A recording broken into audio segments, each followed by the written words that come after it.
The worldwide Great Depression of the early 1930s was a social and economic shock that left millions of Canadians unemployed, hungry, and often homeless. Few countries were affected as severely as Canada during what became known as the Dirty 30s due to Canada's heavy dependence on raw material and farm exports, combined with the crippling Paris drought. Widespread losses of jobs and savings ultimately transformed the country by triggering the birth of social welfare, a variety of populist political movements, and a more activist role for government in the economy. The Great Depression was a time of economic hardship. Its kickoff was Black Thursday, October 24, 1929.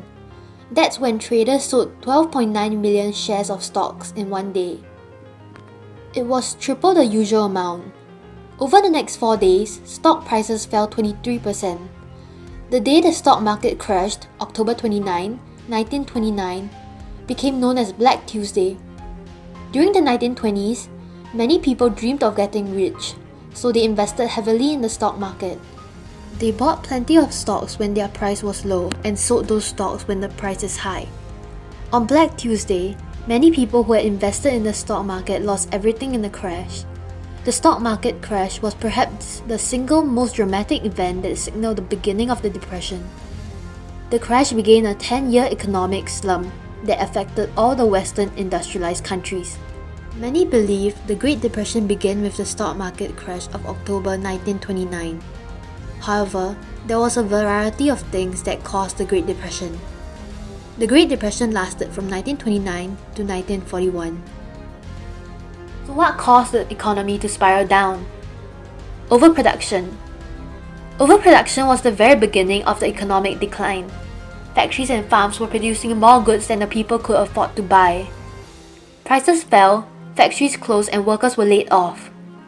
Prices for farm products also fell, and farmers could not pay off bank loans, and many lost their farms due to foreclosure. There was an overproduction of goods that remained unsold in warehouses all over Canada, as wages were low and people could not afford to buy all the goods produced by the factories. Canada's dependence on a few primary products. The export of valuable staple products such as wheat, fish, minerals, and pulp and paper were also heavily relied on in Canada. There was a decrease in demand for Canadian products in other parts of the world that were hit by the Depression. The Maritimes, with its dependence on fish, and the West, which depended on wheat, were most badly hit by the Depression. Canada's dependence on the United States. When the US became affected by the Depression, Canada also suffered. America no longer bought Canadian lumber, paper, wheat, or minerals. In the end, Canadians suffered as industries collapsed. The US is Canada's biggest trading partner, with 65% of Canada's import and 40% of its export from the United States. Too much use of credit. By 1929, credit buying was a well-established custom in Canada. Many families got in debt with credit buying. With credit buying, many goods ended up costing much more than they were worth, and many lost their possessions because they couldn't make payments. High international tariffs. Many other countries adopted a policy known as protective tariff.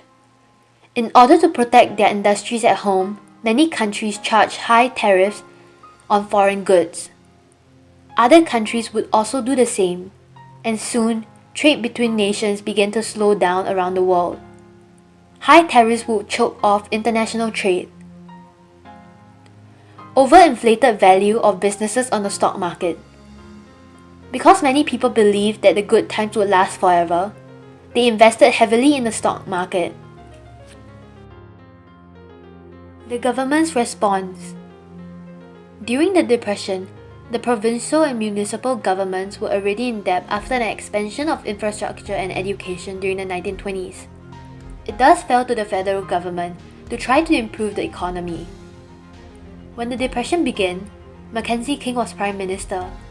He believed that the crisis would pass and refused to provide federal aid to the provinces, and only introduced moderate relief efforts. The Bennett government, which defeated Mackenzie King in the 1930s election, initially opposed increase in federal spending and an expansion of the federal role in social welfare. This was because Bennett believed that free enterprise and tariffs would protect Canadian industries and ensure access to export markets.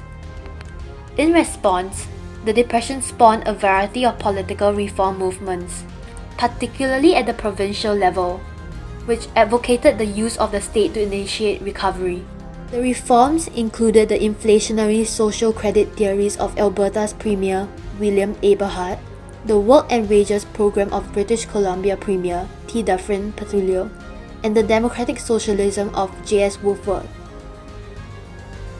However, in the end, neither Bennett's policy nor those of William Mackenzie King had the desired effect on the Great Depression, and many Canadians emerged from the period haunted by memories of poverty and acutely aware of the need for access to healthcare. Life during the Great Depression. Local governments refused to aid single, homeless men, and so between 1932 and 1936, the federal government established unemployment relief camps. Run by the Department of Defense, the camps paid the men 20 cents a day for construction work in the bush. Many unemployment victims during the Depression resorted to the soup kitchens like this one in Montreal in 1931, operated by voluntary and church organizations. After a meal, most people returned to the alleyways parked of flop houses for the night.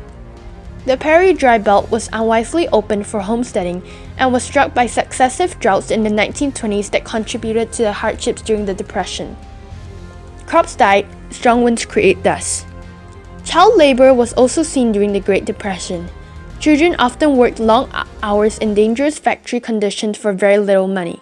Children were useful as laborers because their size allowed them to move in small spaces in factories or mines where adults couldn't fit. Children were easier to manage and control, and perhaps more importantly, children could be paid less than adults. Child laborers often worked to help support their families, but were forced to forego an education. Because of the Great Depression, a progressive taxation, introduction of minimum wage, revised old age pension plans, and health and accident insurance were initiated to protect individuals and businesses in times of an economic crisis.